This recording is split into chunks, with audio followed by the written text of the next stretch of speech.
मित्रों नमस्कार। मित्रों आज एक बार पुनः काशी एक रहस्य की इस श्रृंखला में मैं आप लोगों के साथ पुरातत्व की दृष्टि से काशी के विषय पर चर्चा करूंगा। जिस पर प्रकाश डालने के लिए हमारे साथ उपस्थित हैं प्रोफेसर विदुला जायसवाल जी। महोदया प्रणाम। नमस्कार।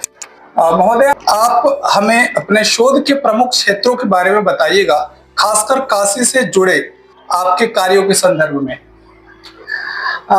मेरा शोध कार्य जो है ये भारत के प्रागैतिहासिक तकनीकियों पे शुरू हुआ जी।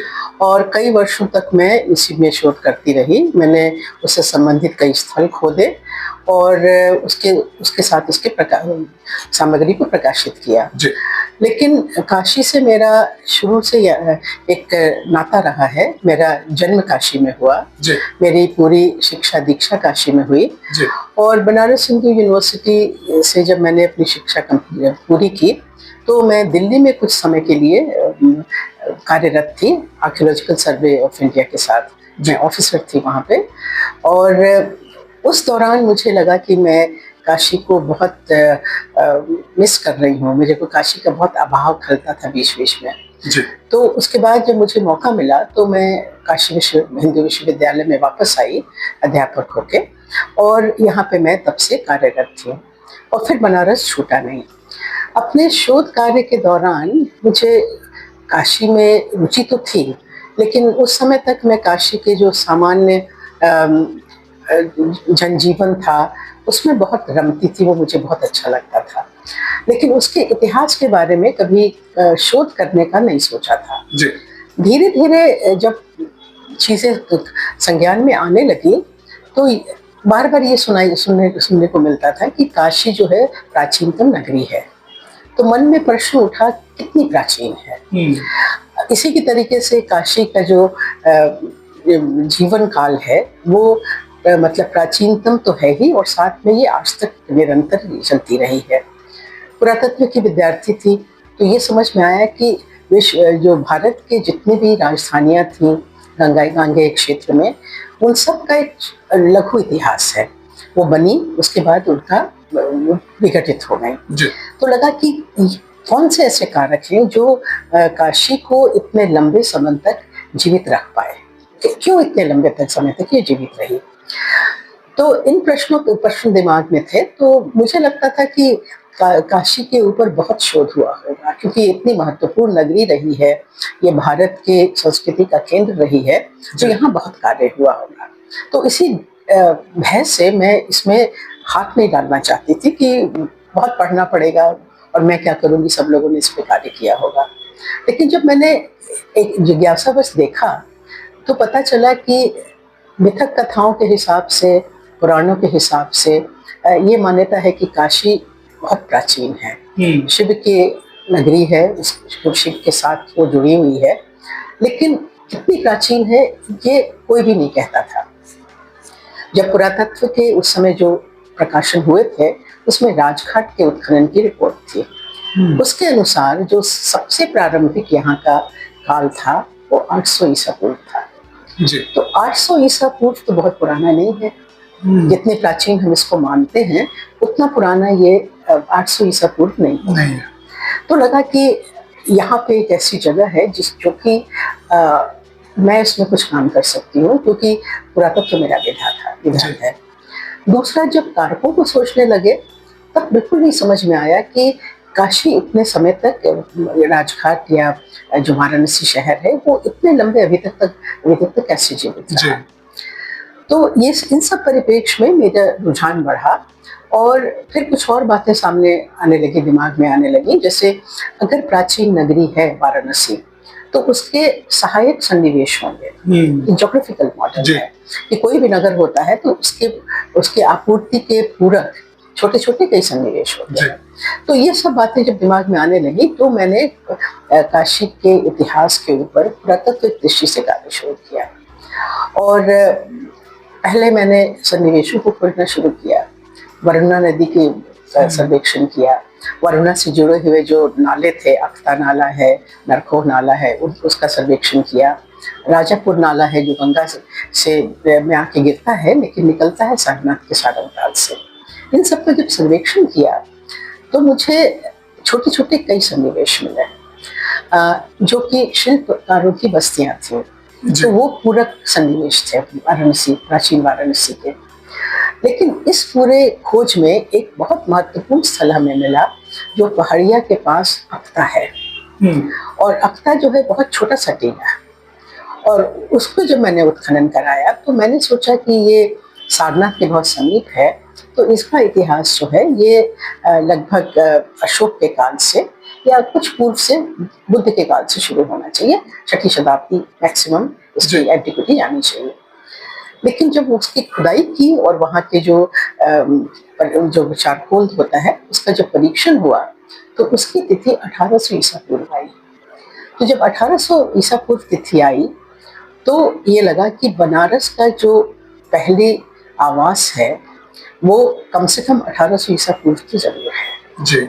और दूसरी जो परेशानी वाली बात आई सामने वो ये कि ये जो आवास है ये वरुणा के घाटी में है, गंगा के तट पे नहीं है। और हम लोग का ये मन में ये बिल्कुल ये बैठा हुआ है कि गंगा, काशी और शिव ये आपस में जुड़े हुए हैं।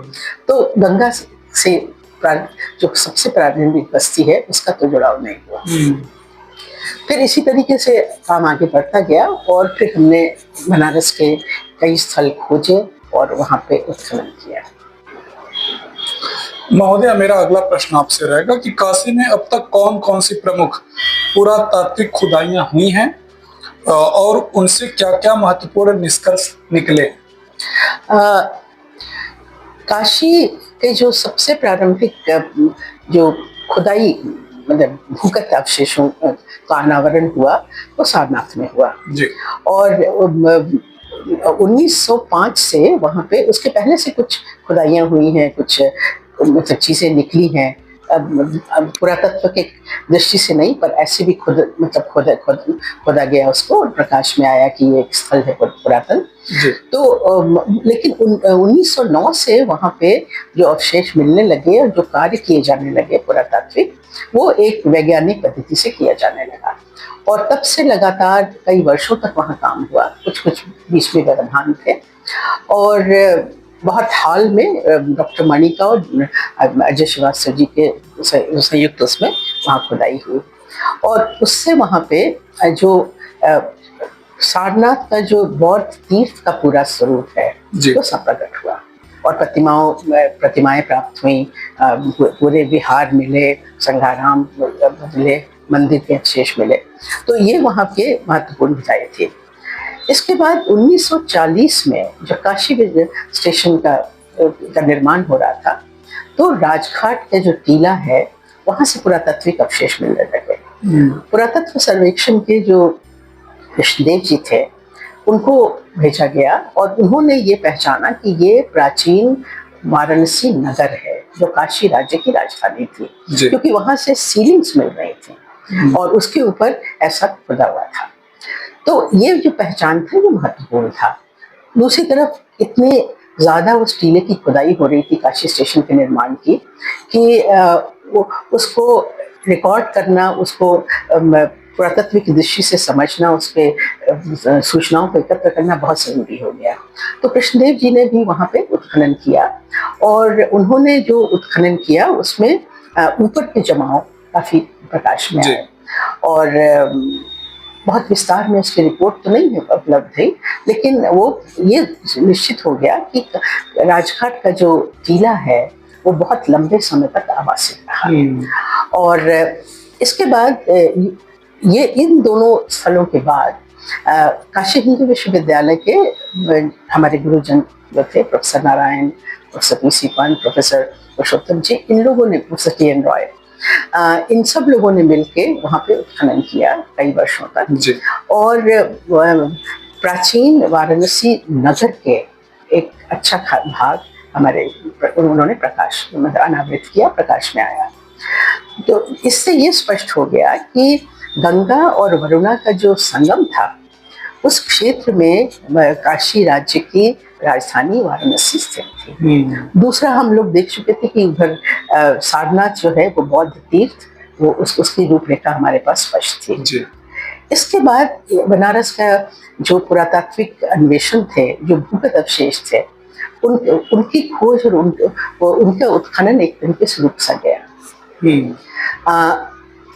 1995-96 से जब मेरा थोड़ा रुझान बढ़ा तो मैंने पुनः यहाँ पे छोटे टीलों की खोज शुरू की और ऐसे अवशेषों को देखना शुरू किया जिससे कि बनारस की या काशी के इतिहास के ऊपर प्रकाश पड़े।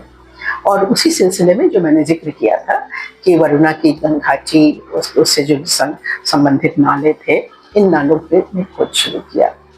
आज तक जो प्राप्त अवशेष हैं इनमें 9 स्थल ऐसे हैं जिनका उत्खनन हुआ है।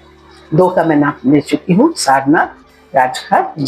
उसके अलावा छोटे छोटे अख्ता जो ये पहाड़िया मंडी के पास है, कोटवा, ये जो है ये छोटे टीले हैं राजापुर नाला के गंगा के किनारे। राजापुर नाला, तिलमानपुर और कोटवा राजापुर नाला पे है, आशापुर, तिलमानपुर, और फिर हमने बाद में शूलटंकेश्वर में उत्खनन किया। इतना करने के बाद मुझे लगा कि बनारस का जो शहर का भाग है, जो कोर ऑफ द सिटी है, उसको भी वहाँ पे भी खुदाई करके वहाँ के उस लोकेलिटी का इतिहास देख लेना चाहिए। ये ऐसा मैंने इसलिए सोचा कि जब भी हम कहीं खुदाई कर रहे थे तो बनारस के हर लोकेलिटी का, हर टीले का, जमाव का जो इतिहास है वो अलग था। तो मुझे लगा कि जब तक हम सारा बनारस के अलग अलग टीलों को के इतिहास को देख नहीं लेंगे तब तक बनारस का पूरा इतिहास पुरातत्विक दृष्टि से नहीं बन पाएगा। तो मैंने जो सबसे आखिर में उत्खनन किया वो तो महादेव की कृपा से ही हो पाया। वो काशी विश्वनाथ मंदिर के जो सरस्वती फाटक है उससे उसके ठीक सामने सरस्वती उद्यान है। वहाँ पे मुझे वो म्युनिसिपैलिटी की ज़मीन थी और मौली साहब की कृपा से वो मुझे मिली और हमने वहाँ पे उत्खनन किया। बहुत ज़्यादा ज़मीन उपलब्ध नहीं हुई, लेकिन जो वहाँ खोदा तो वहाँ पे भी हमें 15 मीटर का प्राचीन जमाव मिला। तो ये सारे जो हैं ये अभी तक के इतने स्थल हैं जिनका उत्खनन किया गया है, और इन सब स्थलों का स्वरूप, इनके बसने के कारण अलग है। और ये सबको जब हम एकत्र करके सोचते हैं, उससे इतिहास की परिकल्पना करते हैं, तब जाके बनारस के जो पुरातत्व की दृष्टि से जो इतिहास बनता है वो पूर्ण होता है। महोदया, मेरा अगला प्रश्न आपसे रहेगा कि क्या हमें किसी खास समय काल जैसे वैदिक, मौर्य या फिर गुप्त काल आदि के अधिक प्रमाण काशी में मिलते हैं? देखिए, यहाँ मैं एक बात पहले स्पष्ट करना चाहती हूँ कि पुरातत्व में हमारी जो शब्दावली होती है, टर्मिनोलॉजी होती है, वो ज्यादातर जो वास्तु अवशेष हैं, मटेरियल रिमेन है, उसके ऊपर आधारित होते हैं। अर्थात हमें सबसे ज्यादा उत्खनन में मृतभांड मिलते हैं। तो हमारी जो पुरातात्विक संस्कृतियों की रूपरेखा है वो मृतभांडों के नाम पे आधारित है। जैसे painted grey ware, NBP, northern black polished ware, black and red ware, black slipped ware, ये इतने खास तरीके के पात्र हैं कि इनसे हम लोग एक काल, एक संस्कृति की पहचान कर सकते हैं। तो जब हम उत्खनन करते हैं किसी भी स्थल का, पता नहीं होता है नीचे कहाँ तक जाएगा, क्या दबा है। तो जैसे ही हमारा एक स्तर से दूसरे स्तर में या एक संस्कृति से दूसरी संस्कृति के जमाव में जाते हैं, मृतभांड बदल जाते हैं और उस समय के विशिष्ट जो मृतभांड है वो आने लगते हैं। तो हम कहते हैं कि अच्छा, अब हमारा नॉर्दर्न ब्लैक पॉलिश्ड है, NBP पीरियड चल रहा है। NBP मतलब जो प्रारंभिक ऐतिहासिक काल है गंगे क्षेत्र का, अर्थात जनपद महाजनपद का। तो पहले तो हम लोग की ये क्रोनोलॉजी चलती है, उसके बाद जो इतिहास में जो हम लोग प्रयोग करते हैं, जैसा आपने कहा वैदिक काल, शुंग, मौर्य, गुप्ता, ये इतिहास के डायनेस्टी हैं, राज्य हैं। उसके पहले के जब राज्य नहीं थे तो वैदिक परंपरा से जुड़े हुए जो तथ्य हैं उनके आधार पे वो काल को निर्धारित करते हैं। तो मैं जब अपने प्रकाशन करती हूँ, जब पुरातात्विक साक्ष्यों को, तो उसको बाद में मैं इतिहास के इन कालों से जोड़ने का प्रयास करती हूँ, जो बहुत सामान्य विधा नहीं है पुरातत्व में, लेकिन मुझे लगता है कि हमारा उद्देश्य पुरातत्व का अंत में जो इतिहास के काल हैं उससे जुड़ना है, उसमें जो नए तथ्य आ गए हैं उनको जोड़ना है। तो जब तक हम उसको उस भाषा में मतलब परिवर्तित नहीं करेंगे, तब तक हम उसको वहां फिट नहीं कर पाएंगे, जोड़ नहीं पाएंगे। तो अब आपके प्रश्न पे आए, अभी तक जो बनारस के उत्खनन से सामग्री मिली है, वो मेरे अनुसार सबसे प्रारंभिक जो है वो मैं उत्तर वैदिक काल का मानती हूँ, जो मुझे अख्ता से मिली है। क्योंकि अगर आप काल देखिए तो वह अख्ता का जो प्रथम आवास है वो थोड़ा लंबा है, 1800 ईसा पूर्व से 1400 ईसा पूर्व तक। और ये मैं किस आधार पे कह रही हूँ कि हमारे पास कार्बन 14 तिथियां हैं जो चारकोल से तिथिबद्ध हुआ है, क्योंकि बाकी अवशेष इस काल के बहुत फ्रेजाइल हैं, बहुत क्षणभंगुर हैं। जो हमें मिलता है हाँ, वो जो हमें मिलता है वो मृत भांडों के टुकड़ों को कूट के बनाई हुई फर्शें हैं, जिसको हम लोग पोस्ट होल्स कहते हैं, स्तंभ गर्त हैं जिसके ऊपर बल्लियां गाड़ी होंगी, झोपड़ी बनाई होगी। और अख्ता का जो के प्रमाण है वो इतने सुंदर हैं, मुझे बहुत अच्छे लगते हैं कि जब वैदिक आप टेक्स्ट को पढ़ें या उनके जो शाला की जो आप डिस्क्रिप्शन पढ़िए तो उससे बहुत मेल खाते हैं। घास को मतलब स्तंभों को गाड़ा, लकड़ी के बांस को गाड़ा, उसके चारों तरफ घास फूस का टाट लगाया। तो ये चीजें बहुत वहां पे पुरातत्व में आंशिक ही रूप से लेकिन परिलक्षित होती हैं। दूसरी जो एक हमें बहुत अच्छी और महत्वपूर्ण चीज मिली, जो साधारणतः हम लोग मिस कर जाते हैं, बट क्योंकि मैं उसमें उसको इंटरप्रिटेशन की कोशिश कर रही थी, तो क्योंकि मैं कोशिश कर रही थी रिकंस्ट्रक्शन की, तो मैंने वहाँ पे छोटी छोटी जो चीजें मिलती थी उसको भी बहुत ध्यान से देखा। तो मृत भांडों के गोल टुकड़े, जिसको हम लोग पॉटरी डिस्क कहते हैं, रिपोर्ट्स में बहुत मिलेगा आपको। वो सामान्यतः लोग पिड्डू के खेलने की वो मानते हैं और छोड़ देते हैं। वो हमको काफी तादाद में मिलने लगे और फर्शों पे ऐसे निशान मिलते थे जैसे मिट्टी में ही थोड़ा सा खोद के अग्निकुंड बनाया और उसके आसपास ये पाषाण, ये जो मिट्टी के जो मृत भांड के जो टुकड़े हैं गोल वृत्ताकार, वो वहां पे हैं। इन टुकड़ों को जो हम लोग ने डिस्क्रिप्शन खोजा वैदिक टेक्स्ट में, शतपथ ब्राह्मण में, तो वो कापाल है। कापाल शब्द आता है। कापाल जो है वो वैदिक यज्ञ में देवताओं को हवि चढ़ाने के लिए पात्र हैं, और उसके पूरे बनाने की विधि है, उसका आकार दिया हुआ है प्राचीन ग्रंथों में, मतलब शतपथ ब्राह्मण में प्रिसाइसली कौन सी आप अनुष्ठान कर रहे हैं, कितने कापाल रखेंगे, उसकी दिशा कैसी होगी, इसका वर्णन मिलता है। तो हम बहुत अंदर से कन्विंस हो गए, बहुत ज्यादा हमको ये विश्वास हो गया कि अख्ता में ये जो अवशेष हैं ये वैदिक परंपरा से जुड़े हुए हैं। और जब हम लोग इसको जोड़ना चाहते हैं दूसरे क्षेत्रों से, तो हमें ये इसका भी उदाहरण मिलता है कि जो आर्य लोगों का माइग्रेशन की बात करते हैं सरस्वती वैली से सदानीरा तक, उसको अगर आप देखें, सोचें, तो अख्ता जो है, पहाड़िया का जो क्षेत्र है, वो एक मार्ग के ऊपर पड़ेगा, पथ के ऊपर पड़ेगा, महापथ था ये। और ये जो महापथ है ये उत्तर वैदिक काल से जरूर था, और इसके लिए भी मिलता है, विदेक माधव की कथा मिलती है। तो ये सारे तथ्य जो हैं ये इस बात के संकेत हैं कि बनारस के जो पहला आवास था ये वैदिक परंपरा को मानने वाले, वैदिक अनुष्ठान को दैनिक रूप से प्रैक्टिस करने वाले, प्रयोग में लाने वाले समुदाय का था। और मैं इसको एक ऐसा वो मानती हूँ कि ये लोग जो है फर्स्ट आवास करते थे यहाँ पे।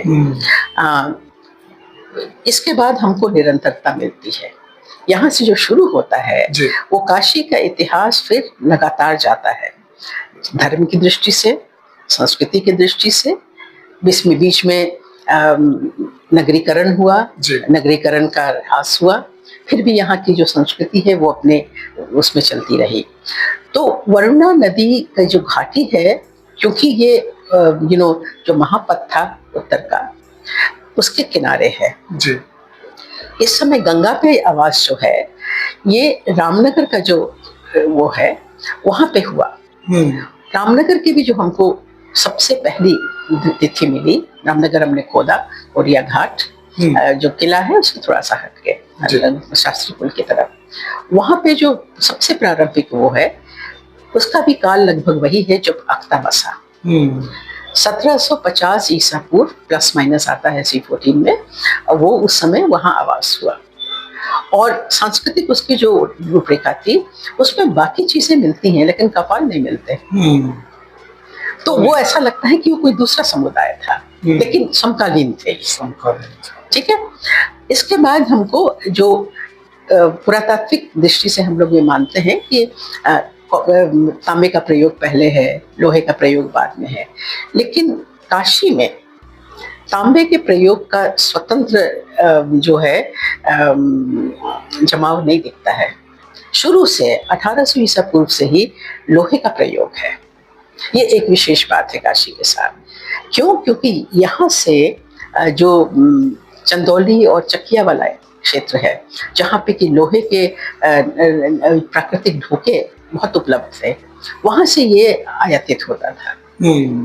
हमने इसलिए अख्ता को 2 बार खोदा कि कहीं ऐसा तो नहीं है कि नीचे के कुछ जमाओं में मैं कहीं ये मिस कर रही हूँ कि वहाँ पे कॉपर का छोटा सा डिपॉजिट है जहाँ पे लोहे का प्रयोग नहीं होता था, लेकिन ऐसा था नहीं, शुरू से एंड तक वो है। और मेरी बात हुई कुछ वैज्ञानिक लोगों से, तो उन्होंने इसको अनुमोदन किया कि अगर कम टेम्परेचर में जितने तापमान में तांबे को गला सकते हैं, लोहे को भी गला सकते हैं, लेकिन वो लोहा उतना अच्छा नहीं होगा और वो जो है ज्यादा जल्दी उसका क्षरण होगा। तो इस तरीके के हमें प्रमाण मिलते हैं जो काशी के इतिहास के लिए भी महत्वपूर्ण है। और गंगा घाटी की जो पुरातात्विक जो धरोहर है उसके लिए भी बहुत महत्वपूर्ण है। और इसके बाद तो हमें जो मिलते हैं वो जनपद महाजनपद कालीन अवशेष हैं, बहुत स्थल से मिलते हैं, अख्ता से मिलता है, रामनगर से मिलता है, राजघाट से मिलता है। राजघाट से जो यहाँ पे हम ये बता दें कि राजघाट या जो वाराणसी नगर है उसका आवास अख्ता और रामनगर से कुछ बात का है। यहाँ जो हमने यहाँ पे भी दोबारा खुदाई की, ये देखने के लिए कि हमको साइंटिफिक तरीके से तिथियां उपलब्ध हो जाएं सबसे नीचे की। वो तिथि हम लोगों ने अमेरिका से MS डेटिंग करवाई, उसमें भी 800 ईसा पूर्व जो डॉक्टर प्रोफेसर नारायण लोगों ने की थी वही तिथि आई। तो 800 ईसा पूर्व में वाराणसी का नगर बसा। उसके पहले लगभग 1000 साल पहले रामनगर और ये बस्तियां थी। ये सिचुएशन है। उसके बाद जो 800 ईसा पूर्व है, ये लगभग हम लोग वहां तक पहुंच गए जब जनपदों की स्थापना होने लगी थी। उसके बाद हमारे पास हर एक स्थल से ये महाजनपद काल में के अवशेष मिलने लगते हैं। और काशी के जो छोटे छोटे कई सन्निवेश हैं वो उस समय दिखाई पड़ते हैं जिसका हम लोगों ने उत्खनन किया। महाजनपद काल जब खत्म ही होने लगता है, जब फॉर्मेशन ऑफ जिसको हम लोग एम्पायर स्टेट वो कहते हैं, किंगडम्स कहते हैं, मौर्य काल से। तो मौर्य काल से हम सब जानते हैं कि अशोक की कुछ जो चेष्टाएं रही हैं उससे भारतीय कला को और भारतीय संस्कृति को एक अलग मोड़ मिला, एक अलग आयाम उसमें जुड़ गया जो पाषाण का प्रयोग था। और उसका प्रयोग इमारतों में, मूर्तिकला में, इसमें होने लगा। यहाँ पे क्या हुआ कि बनारस जो है ये अगर हम सारनाथ में चले जाएं तो सारनाथ में जो सबसे प्रारंभिक प्रतिमाएं हैं वो कुषाण काल की हैं। कुषाण काल के हमको वैसे जमाव बाकी स्थलों से भी मिलते हैं, बनारस के सब स्थलों से मिलते हैं, लेकिन कला की दृष्टि से जो हमें सारनाथ में संरक्षित मिलता है वो और जगह नहीं मिलते। मतलब हमको कोई बड़े आकृति की कलाकृति, ये जो स्थल खोदे हैं उनसे पूरी कलाकृति ऐसे नहीं मिलती है, एक्सेप्ट आशापुर जो कि लेटर पीरियड में मिलता है। तो सारनाथ में जो बलभिक्षु की प्रतिमा है ये मथुरा से आयातित मानी जाती है। और मैंने कुछ काम किया सारनाथ के जो पहले के उत्खनन को, आज के संग्रह को, और बुद्धिस्ट लैंडस्केप ऑफ वाराणसी एक पुस्तक लिखी। उसमें ये देखने की कोशिश की कि क्योंकि हमारे पास कुछ शिल्प ग्रामों के प्रमाण हैं पुरातत्व की दृष्टि में, तो मैंने उसको जोड़ने की कोशिश की। तो ये दिखाई पड़ा कि जो आयातित प्रतिमा है उसमें साहनी साहब मानते थे कि बनारस में जब ये चढ़ावे की प्रथा चली कुषाण काल से, तो लोगों ने स्थानीय रूप से प्रतिमा का गठन शुरू किया। मैं यहाँ पे मौर्य काल के स्तंभ को नहीं रखती। मौर्य काल का स्तंभ बनारस की कला का प्रतीक नहीं है। वो शासकीय प्रशासन के अधीन अशोक के डायरेक्शन में, जिसको हम लोग रॉयल डिक्टाट कहते हैं, उसमें बना है। और ये मेरी ये मान्यता है कि कलाकारों का वर्ग जो कॉस्मोपॉलिटन था, इसके भी मेरे पास प्रमाण है, वो अलग अलग जगह जाके जहाँ भी इनकी पिलर्स लगाना होता था वहां जाके वो लोग बनाते थे। ये बनारस की लोकल कला की शैली नहीं है, मैं उसको उसमें नहीं रखती हूँ। तो बनारस की जो शिल्प है वो कुषाण काल से शुरू होता है, जिसका कि आधार मथुरा से आयातित वो मानते हैं। प्रश्न ये होता है कि साहनी मानते थे कि उसकी जो प्रतिमा आई उसकी कॉपी बना दी। मेरा ये मानना है कि कॉपी नहीं बनाई, कलाकार भी आए। इसका क्या आधार है? हमने चुनार में कुछ हमको क्वेरीज मिली, खंतियाँ मिली, और वहाँ पे इंस्क्रिप्शन है, फॉर्चुनेटली अभिलेख हैं, जिसमें खरोष्टी और ब्राह्मी दोनों अभिलेख हैं मौर्य काल से। ठीक है, मौर्य, कुषाण, गुप्ता, ये इस काल के अभिलेख मिलते हैं। मौर्य में और कुषाण काल में आपको खरोष्टी भी मिलता है, गुप्त काल में केवल ब्राह्मी इंस्क्रिप्शंस है। और इसमें छोटे छोटे मतलब लेख खुदे हुए हैं जो कि कलाकारों के हैं या मेरे हिसाब से कुछ वास्तुकारों के नाम है। उन नामों में प्रोफेसर बी एन मुखर्जी ने पढ़ा है हमारे लिए और उसकी व्याख्या की है। उन नामों में कुछ ईरानियन नाम है। तो मेरा ये मानना है कि कॉस्मोपॉलिटन टीम्स थी और ये लोग मिलके मौर्य काल में इन्होंने जो कलाकृतियां की, और वो मौर्यन जो पिलर्स हैं वो मूर्ति कला से ज्यादा वो स्थापत्य है जो उसका स्तंभ खड़ा करना है, उसके ऊपर का सिर्फ जो है वो उसके, ठीक है, वो जो ऊपर के जो सिंह हैं, चाहे बैल बनाया है, वृषभ बनाया है, वो सब जो है वो वैसी मतलब शिल्प की कलाएं हैं, लेकिन जो पूरी स्थापना है वो स्थापत्य है।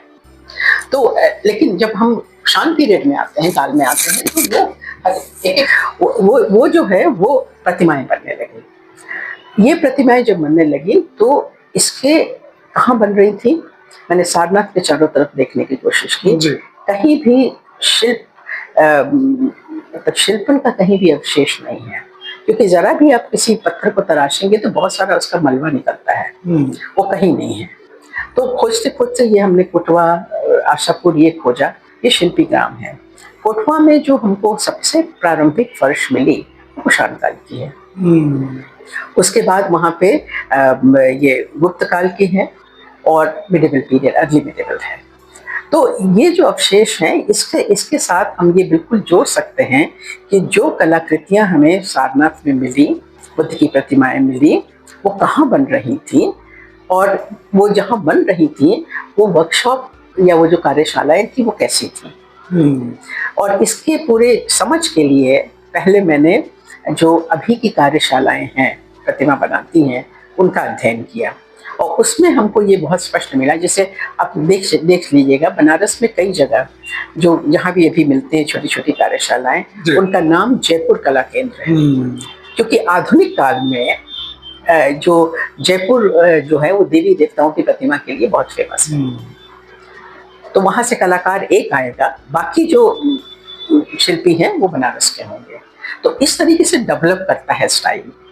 तो ये सब हमको पुरातत्व में मिलता है, जो हमारे पास और पुरावशेष है, उसको देख के हम लोग ये अलग अलग जो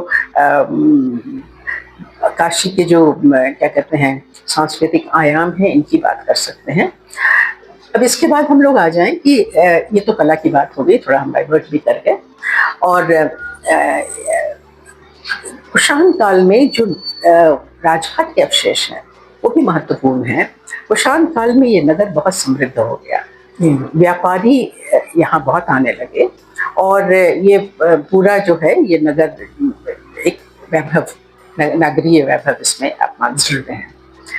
कुषाण काल के बाद अधिकतर जो स्थल हैं छोटे वो उजड़ गए, अख्ता उजड़ गया, इधर रामनगर उजड़ गया, लेकिन ये जो शिल्प ग्राम थे वो चलते रहे, क्योंकि सारनाथ में चढ़ावे की जो प्रथा थी उसमें बढ़ोतरी होती गई।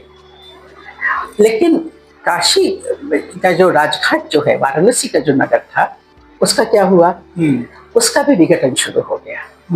वो कुषाण काल के बाद उसको और समृद्ध होना चाहिए था, उसका विघटन हो गया। शायद जनसंख्या की बहुत वृद्धि हो गई और इस जो जगह थी वो अगर आप देखें, राजघाट गए हैं तो एक तो तिकोना भूखंड है जो गंगा वरुणा के संगम से शुरू होता है और इधर आते हैं, जब आप विश्वेश्वरगंज की तरफ चढ़िए तो नीचे गहरा वो है, वो पुरानी परिखा है, तो खोदा हुआ उसको प्रोटेक्शन के लिए, तो उतना ही सा स्पेस था। इसके बाद मेरा अनुमान था, जब इतना सा प्रमाण आ गया कि इसके बाद लोग तो यही थे ना, वो कहाँ गए, अगल बगल की छोटी साइट्स या तो वहीं चले जाते जी। तो मुझे लगा कि ये सारा जो बनारस का एक अच्छा खासा भाग जो है वो दशाश्वमेध की तरफ चला गया, क्योंकि ये जो एरिया भाग है ये बनारस का आज भी न्यूक्लियस है रहने का जी। और 6वीं शताब्दी ऑनवर्ड्स आपको जो डिस्क्रिप्शंस मिलेंगे वो बनारस का जो केंद्र है, नाभि है, वो पक्का महल एरिया है। तो मेरे को लगा कि पक्का महल खोदे बिना मेरा जो ये सोच है ये पुष्ट भी नहीं होगी और उसको हम छोड़ भी नहीं पाएंगे। तो जब वहां खोदा तो जितने भी लोग आते थे पूरा वेद आके देखते थे, क्योंकि सबसे आश्चर्य की बात थी कि मैं वहां पे खोद सकी। तो उनका कहना था कि खोदिए मैडम, नीचे अभी आगे तक मिलेगा। मैंने कहा कि यहाँ का इतिहास जो है वो परवर्ती कुषाण काल या प्रारंभिक गुप्त काल से शुरू होगा। और जब हमने खोदा 15 मीटर के बाद जो जिसको हम नेचुरल सॉइल कहते हैं, प्राकृतिक सतह, उसके ऊपर का जो जमाव था वो वाकई लेट कुषाण अर्ली होता है। और उसके बाद से लगातार यहाँ पे पूरा शहर बसता गया। खूब घने स्ट्रक्चर्स हैं, खूब एक के बाद एक खूब ईंटों की परतें हैं और सिक्के मिले हैं और ऊपर अकबर का सिक्का भी मिला है, वहां तक वो पूरा यहाँ पे जमाव है।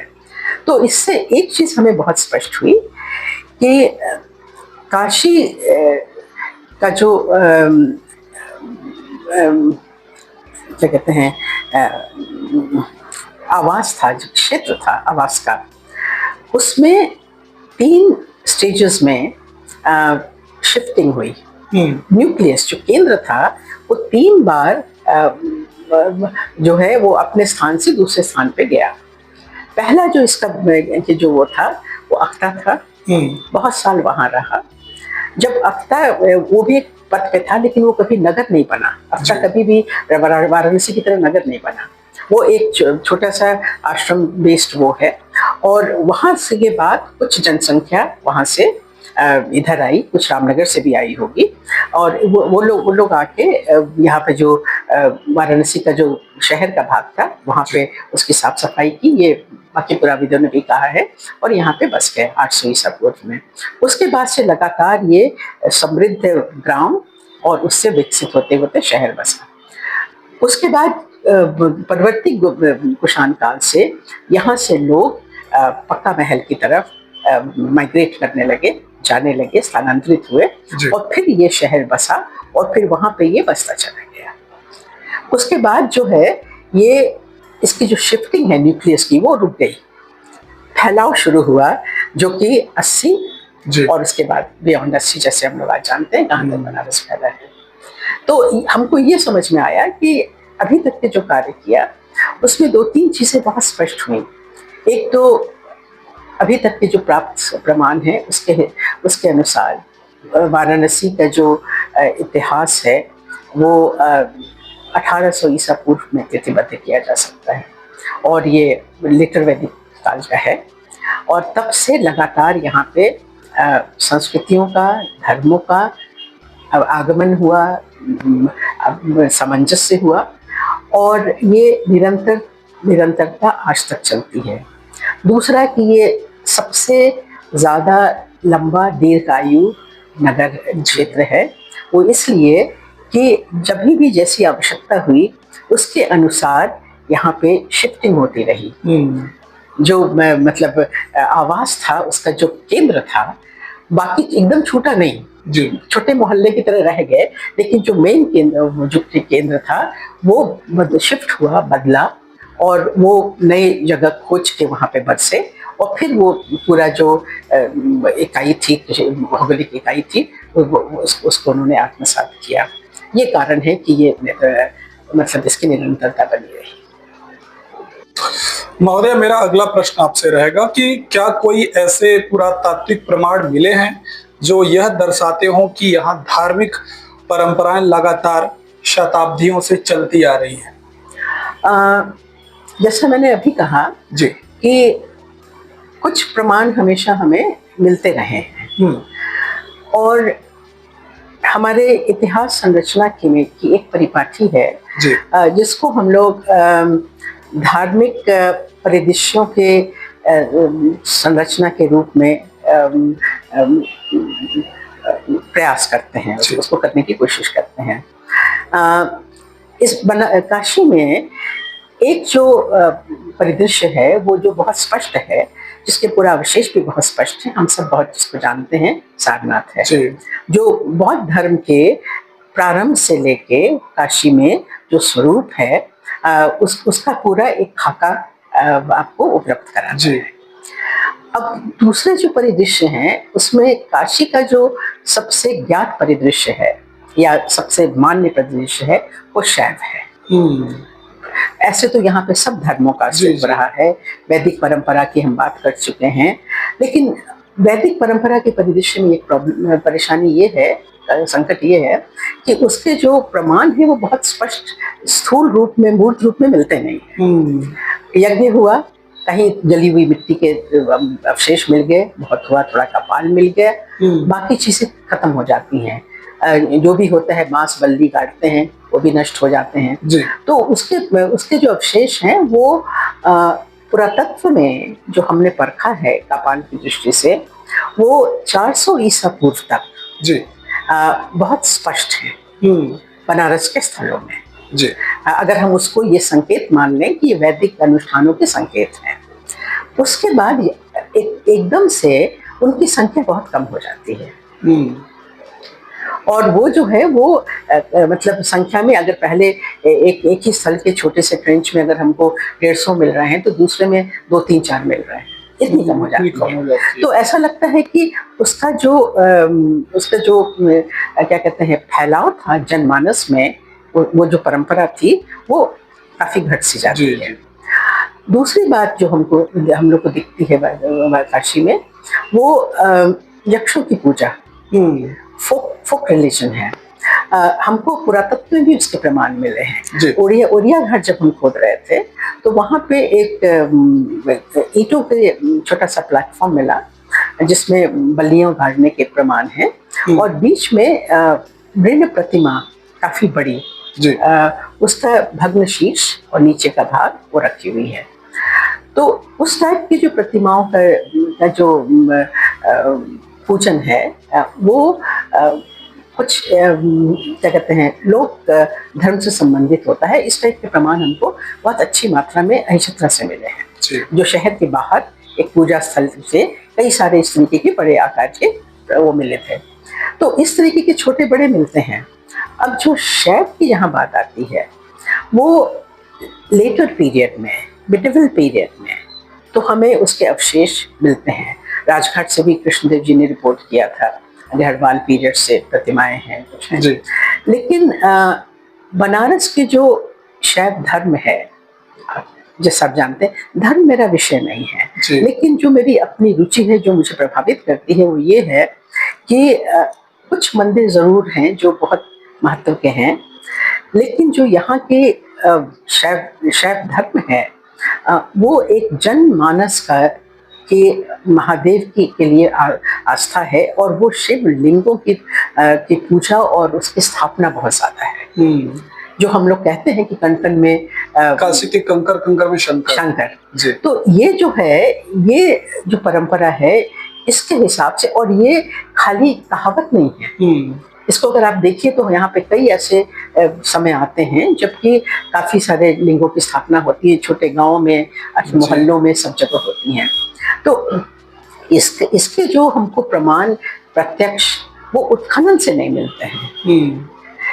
लेकिन प्रश्न अब ये आता है कि ये जो परंपरा है, ये कब से शुरू हुई? ये सोचने की बात है। देखिए, शिव का पूजन, शैव धर्म बहुत प्राचीन है, लेकिन ये जो हमारे काशी के शिव हैं, महादेव हैं, जिनको कि हम लिंग के रूप में हम सब किसी भी जगह कभी भी करते हैं, ये परंपरा कब से आई? ये एक बार मेरे को लगता है शोध का विषय है, बस सोचने की बात है। क्योंकि जो हमें इनकी महत्ता मिलती है, और हर एक यहाँ के जो मोहल्ले हैं, लोकेलिटीज हैं, कुंड हैं, ये सब के जो वो मिलते हैं चर्चा, ये हमें काशी खंड से मिलती है, स्कंद पुराण से। ये हमारी दृष्टि से, क्योंकि पुरातत्व में हम लोग को पहले दो चीजें चाहिए होती हैं, संदर्भ क्या है, काल क्या है। तो ये जो ग्रंथ हैं, इनका काल बहुत पुराना नहीं है, आप समझ रहे हैं ना। तो ये अपने आप में एक बार शोध करने का विषय है। और यहाँ मैं ये भी कह दूं कि मेरा अपनी अब ये मान्यता है, समझ है, कि ये जो मिथक कथाएं हैं, लोक कथाएं हैं, ये कपोल कल्पना पूरी नहीं है। मैंने इस पे भी काम किया है और साइंटिफिक तरीके से काम किया है। इनका कोई ना कोई साइंटिफिक बेस है। तो लेकिन अब ये इतना व्यापक और गूढ़ है, इस पे अभी काफी लगना है, इस पे काफी काम करने की जरूरत है, इसके पहले कि हम कुछ कहें। तो अच्छा, दूसरा क्या है कि बौद्ध धर्म जो है वो बहुत ऐतिहासिक है, हिस्टोरिकल है। बुद्ध को भी हम ऐतिहासिक वो मानते हैं। शिव माइथोलॉजिकल फिगर हैं, उनकी जो आराधना है उसके बहुत सारे आयाम हैं। बौद्ध धर्म के अंदर भी कुछ मतलब संप्रदाय हैं, सब हैं, लेकिन फिर भी एक रूपता है। हमारे यहाँ ये जो है, ये कहीं से कुछ भी आ गया है, सब आत्मसात हो गया है। तो इसका जो पूरा अवशेष है, उनकी अपनी एक मतलब सीमाएं होती हैं, और जब वो नहीं मिलता है तो हम उसके आगे कभी कभी ग्रंथों की बात करते हैं, लेकिन हम उसको पुष्ट नहीं कर पाते। और ये हमारी अपनी सीमाएं हैं जब हम लोग पुरातत्व में काम करते हैं। महोदय, मेरा अगला प्रश्न आपसे रहेगा कि आज के शहरीकरण और विकास कार्यों से काशी के पुरातात्विक महत्व पर क्या प्रभाव पड़ रहा है?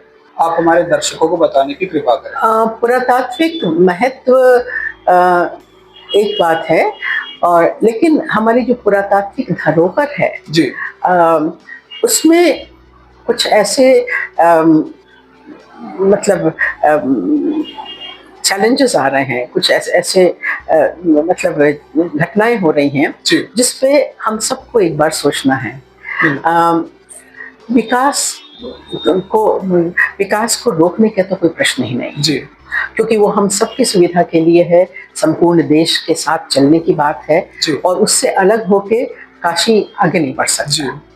लेकिन अगर बहुत आवश्यक ना हो तो जो हमारे विशेष क्षेत्र हैं, जो पुरातत्व की दृष्टि से एक बहुत महत्वपूर्ण धरोहर हैं, उनसे छेड़छाड़ जो है ये कभी कभी कष्ट देती है।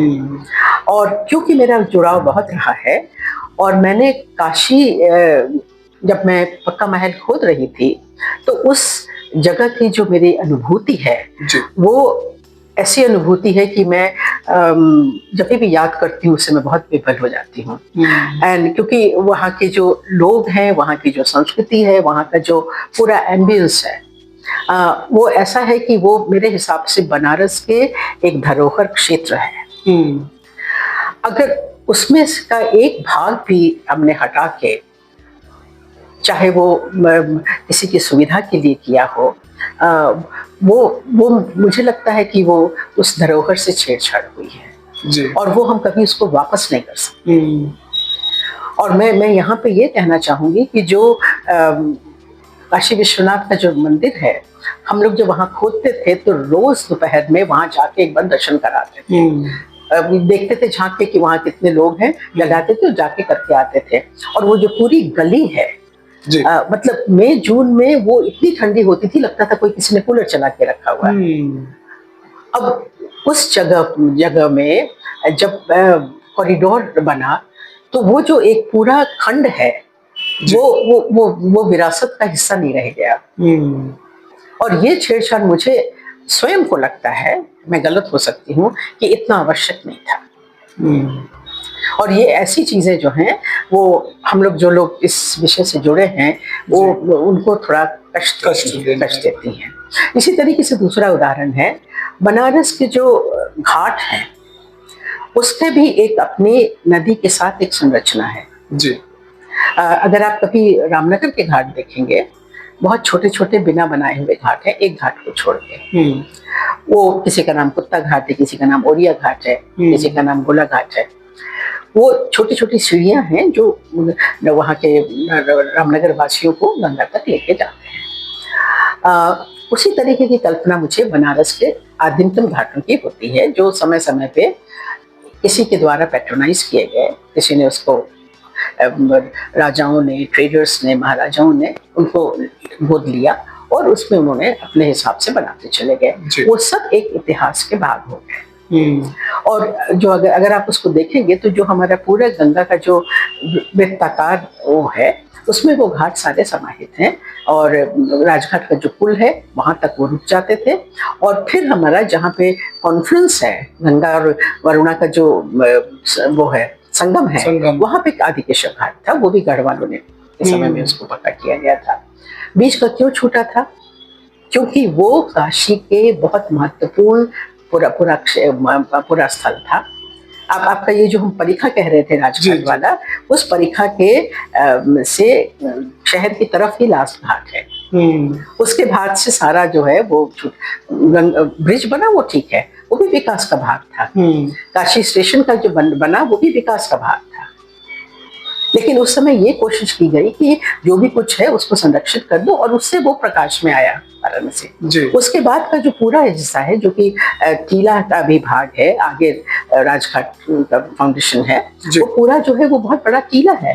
अब वहां पे जब उसको काट के अभी जो एक घाट का निर्माण किया गया, और वहां पे एक लंबी पट्टी बनाई गई है जहाँ हेलीकॉप्टर उतरेगा, उसकी कितनी उपयोगिता है। पहली बार वो टीला डैमेज हो गया, दूसरी बार, और जो राजघाट जिसके ऊपर स्कूल बसा है, वसंता कॉलेज, वहां का जो टीले का भाग है, उसको जो काट के वहां जो पट्टी बनाई है, नया जो संरचना हुई है, वो पूरा टीला कटता जा रहा है जी। तो ये तो हमारी ये जो प्राचीन नगरी के जो अवशेष हैं, ये हम कभी भी वापस नहीं ला पाएंगे जी। तो ये यहाँ पे भी ठहर के सबके सोचने की बात है कि क्या इसकी इतनी आवश्यकता थी जी। तो ये सारी चीजें जो हैं, ये विकास का मैं इसको भाग नहीं मानती। अगर यहाँ पे कोई स्टेशन बन रहा है, कोई और जैसे ये ओवरहेड ब्रिजेस बन रहे हैं, बहुत अच्छा विकास का प्लान है ये, क्योंकि हम सबको सुविधा होती है जाने में, आने में, यातायात में, सब चीज में। लेकिन ये विकास का भाग नहीं है, सॉरी। और ये मुझे कष्ट देता है।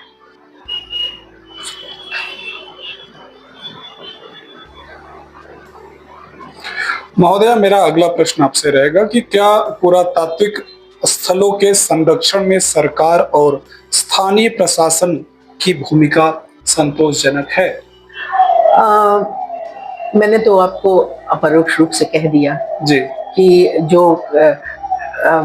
शासन के जरिए जो कार्य विकास के नाम पे हो रहे हैं जी। उसमें कई ऐसे कार्य हैं जो कि यहाँ के धरोहर को, पुरातात्विक जो हमारे बहुमूल्य अवशेष हैं जिनको हमको संरक्षित किसी भी कीमत पे करना चाहिए, उसको वो नाश कर रहे हैं। लेकिन बाकी जो हमारी पॉलिसीज़ हैं उसमें हमारे दो बहुत बड़े ऑर्गेनाइजेशंस हैं, आर्कियोलॉजिकल सर्वे ऑफ इंडिया, इनकी काफ़ी भूमिका सारनाथ में देखी जा सकती है। ये स्टेट आर्कियोलॉजी डिपार्टमेंट, ये भी छोटे और बड़े जितने भी स्मारक हैं इनकी संरक्षा कर रहे हैं जी। लेकिन जो सामान्य जागरूकता चाहिए हम सब के लिए वो उतना नहीं है बनारस में।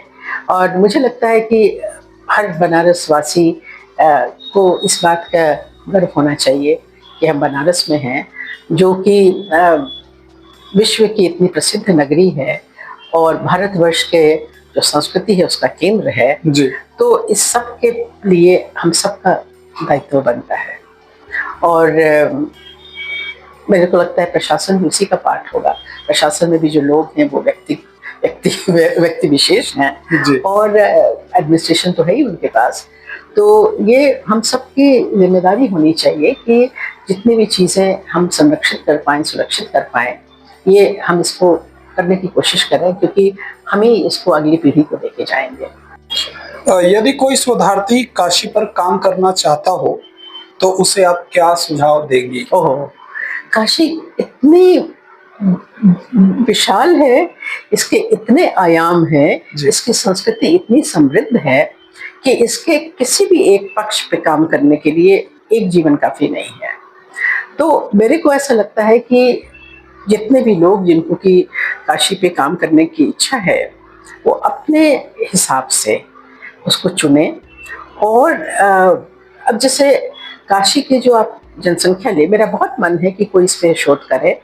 काशी के जो बहुत साल अपने उनके पूर्वज आके यहाँ बस गए, हर एक प्रांत से आए, हर भाषा के लोग आए, हर संस्कृति के लोग आए, उन सब में काशी में आके क्या परिवर्तन हुआ, काशी की संस्कृति में वो कैसे ढले, काशी को उन्होंने क्या दिया जी। ये बहुत अच्छा एक विषय हो सकता है जो कि जिसमें थोड़ा सा एंथ्रोपोलॉजिकल अप्रोच होगा। आपको इंटरव्यू करना पड़ेगा, आपको जाके लोगों से मिलना पड़ेगा। आप बंगाली टोला चले जाइए, आप जहाँ पे दक्षिण भारतीय लोग हैं वहाँ चले जाइए, उन सब के आपको इडली बहुत जेन्युइन मिल जाएगी, डोसा बहुत जेन्युइन मिल जाएगा, लेकिन उन सब में एक कॉमन बात होगी कि वो गंगा जरूर उनके दिनचर्या का केंद्र होगा, गंगा का स्नान महत्वपूर्ण होगा, उनके रिचुअल्स में उस टाइप के। तो इन्हीं सब चीज़ों से काशी बनी है। कोई एक कम्युनिटी जो है वो क्लेम नहीं कर सकती कि ये काशी है। All of us together we make Kashi. तो किसी भी चीज़ में काशी की कला पे ले लें, काशी के जन समुदायों पे ले लें, काशी के संगीत पे ले लें। संगीत की यहाँ इतनी विधाएं रही हैं, जो क्या कहते हैं मंदिर रहे थे वहाँ पे आराधना के जो संगीत थे वो सब क्लासिकल बेस्ड थे, वो परंपरा खत्म हो गई। काशी के नाट्य शास्त्र था अपना। तो ये सब चीज़ें जो है इस पे जब शोध करेंगे तो इनसे लगाव होगा, और जब लगाव होगा तो वो उपाय खोजेंगे कि इनको कैसे रिवाइव किया जाए। ऐसे ही टेक्सटाइल पे तो काम हो ही रहा है। टेक्सटाइल में जो ये जुलाहे हैं, जो वीवर्स हैं, उनकी क्या दशा है। आप कुछ भी सोचिए, आप you can do on that. आप खुद ही बात कर रहे थे कि लकड़ी के खिलौने वो खत्म हो रहे हैं, तो आप कुछ भी चीज़ देखिए। काशी का जो एक और बहुत इंटरेस्टिंग है, आप पक्का महल में जाइए जी, एक एक गली जो है उसकी अपनी विशेषता है। मैं जब वहाँ घूमती थी तो ठठेरी बाजार, क्यों उसका नाम पड़ा? अच्छा, मैं जब घूमती थी तो मुझे ऐसा लगता था कि ये गुप्त पीरियड का ये शहर है और तब से बदला नहीं है। क्योंकि आप जब प्राचीन ग्रंथों में पढ़िए या जातक स्टोरीज में भी पढ़िए तो ये समझ में आता है कि एक एक मोहल्ले थे। काश्तकारों का एक मोहल्ला, जो धातुकार थे उनका एक मोहल्ला, ये अलग अलग थे। ठठेरी बाजार क्यों नाम पड़ा? कि वहां पे बर्तन के काम से ठक ठक ठक ठक होता था। सो वो परंपरा काशी में बहुत हाल तक जीवित रही। जी। तो इसमें से कोई भी एक गली के ऊपर भी अगर ले लेंगे तो एक शोध ग्रंथ हो जाएगा, क्योंकि आप फिर उसको जब देखने लगेंगे ना तो उसके साथ साथ पीछे जाएंगे, वहाँ के लोगों को इंटरव्यू करेंगे, उनकी जो तकनीकियां हैं, कला है, उसका परीक्षण करेंगे। तो इसका यहाँ तो इतना बड़ा स्कोप है। और मैं हमेशा अपने विद्यार्थियों से या जो भी यंग लोग आते हैं, मैं हमेशा ये अपेक्षा करती हूँ, कहती हूँ कि आप कोई भी एक बोल लीजिए और उस पर शोध करिए, काम करिए एंड उसको लिख दीजिए, जिससे कि हम लोग जो वो नहीं कर पा रहे हैं हम पढ़ के उसको जान पाए। महोदय, काशी में आपने इतना समय बिताया, तो काशी में आपका अनुभव कैसा रहा, ये आप हमारे दर्शकों को बताने की कृपा करें। अनुभव तो मैं बता ही नहीं सकती, इसलिए क्योंकि मैं रो पड़ूंगी। मेरा शुरू से यहाँ पे जन्म हुआ, मेरी शिक्षा दीक्षा हुई जी। तो मुझे यहाँ से पर्सनल लगाव है।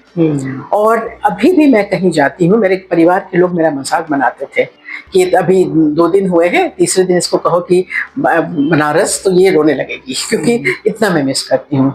तो मेरी तो आदत पड़ गई है। मैं विदेश भी गई, अमेरिका गई थी और ज़्यादा रह सकती थी। 11 महीने बाद मैंने कॉन्सुलेट को जाके बोला मुझे वापस जाना है बनारस। तो बोले कि ये पहला केस है यहाँ जो आता है वो ये कहता है कि हमारा 1 साल बढ़ा दीजिए। मैंने कहा नहीं, बहुत हो गया, वापस जाना है। तो ये जो है एक मेरा ऐसा लगाव है कि बुरा लगने का, मुझे तो यहाँ पे गंदगी भी बुरी नहीं लगती क्योंकि मुझे ना बहुत आदत है और मुझे लगता है कि अगर गंदगी है तो साफ नहीं है तो हमारी गलती है जी। क्योंकि हम रह रहे हैं जी। तो मेरी तो भावना ये देखो, मैं आपको छोटी छोटी बातें 2 शेयर करना चाहूंगी। मैं जब छात्रा थी तो ट्रेन से आते जाते थे घर से, तो एक बार मैं बहुत सुबह ट्रेन से उतरी और मैं हॉस्टल जा रही थी जी। और जाड़े के दिन थे, अंधेरा था। एक चाय वाला अपनी चाय की दुकान सजा रहा था और वो क्लासिकल म्यूजिक वो तान ले रहा था। मैंने रिक्शा रुकवा के 2 मिनट खड़ी रही, बैठ के उससे चाय बनवा के पिया and it was so amazing. मुझे लगा कि ये साधारण चाय वाला तान गा रहा है तो इसको म्यूजिक उसने सुना है, सीखा है, ये बनारस है, ये कहीं नहीं मिलेगा। जी। तो ये सब जो चीजें हैं, मतलब मैंने शुरू में संगीत नहीं सीखा, जब रिटायर हो गई तो मुझे लगा कि मैंने ये क्यों नहीं सीखा, क्योंकि उसको सीखे बिना तो मैं इसको अप्रिशिएट नहीं कर सकती। जी। तो ये ऐसी चीजें हैं कि आप जितना भी इस शहर के साथ रहिए, अपने को देखिए कि कहाँ कहाँ आप में अभाव रह गया है, तो वो उसकी भी पूर्ति करेगा। तो यहाँ तो बुरा लगने का कुछ है ही नहीं और सब लोग अपने लगते हैं। जी, सबसे बड़ी बात यही है, सब लोग अपने लगते हैं। बाहर जाइए तो ये बात मिलती ही नहीं। मैं जब यहाँ लंका पे रहती थी तो मेरा भाई आया था, डॉक्टर था, तो आया तो उसमें कुछ घर में कुछ टूटा फूटा था, तो कहते नहीं मैं अभी जाता हूँ और मैं कुछ रिंच विंच मांग के लेके आता हूँ। तो हमारी गली के सामने रिक्शे वो लोग ठीक करते थे, ये गया, उसने कहा कि हम जरा रिंच लेके जाते हैं, यहीं रहते हैं, आप आपको दे देंगे। तो बोला हाँ ठीक है, मैं जानते हैं हम लोग, कब जाइए। तो आके मुझे कह रहा है कि मैंने जाके मांगा, मेरे को उन्होंने देखा भी नहीं होगा कभी, और रिंच दे दिया और कुछ कहा भी नहीं, पैसा भी नहीं वो दिया। तो मैंने कहा कि तुम क्या सोच रहे हो, तुम जब से आए हो तब से उनको पता चल गया कि तुम हमारे घर में आए हो, मैं तो रह रही हूँ ना, तुम नहीं रह रहे हो यहाँ। तो मतलब कोई कुछ कहता नहीं है, दे हेल्प यू। तो बहुत मतलब ये कहीं नहीं मिलता है। मैं तो बहुत जगह रह के आई हूँ, ये कभी नहीं मिलता है। महोदय, आपके पास समय का अभाव रहता है, लेकिन फिर भी मेरे एक बार कहने मात्र से ही आपने जो मुझे अपना बहुमूल्य समय दिया, उसके लिए मैं आपका धन्यवाद करता हूं। और काशी में रह करके जो आपने अपनी सेवा दी है, उसके लिए आप निश्चित रूप से बधाई की पात्र हैं। तो एक बार पुनः आपको मैं प्रणाम करता हूं। मैंने कोई सेवा नहीं दी है रुपेश जी, मैं तो सिर्फ काशी को समझने की कोशिश कर रही हूँ और मैं अपने लिए ये कर रही हूँ। जी। मैं बहुत स्वार्थी हूँ, मुझे ये अच्छा लगता है, मैं इसलिए कर रही हूँ। और सेवा तो मैंने अभी की ही नहीं है। कभी कभी लगता है कि काशी की वास्तव में मैंने सेवा नहीं की, लेकिन अभी तो उसको समझ ही नहीं पा रहे हैं, तो उसी में लगे हुए हैं जो समय लगता है। Thank you.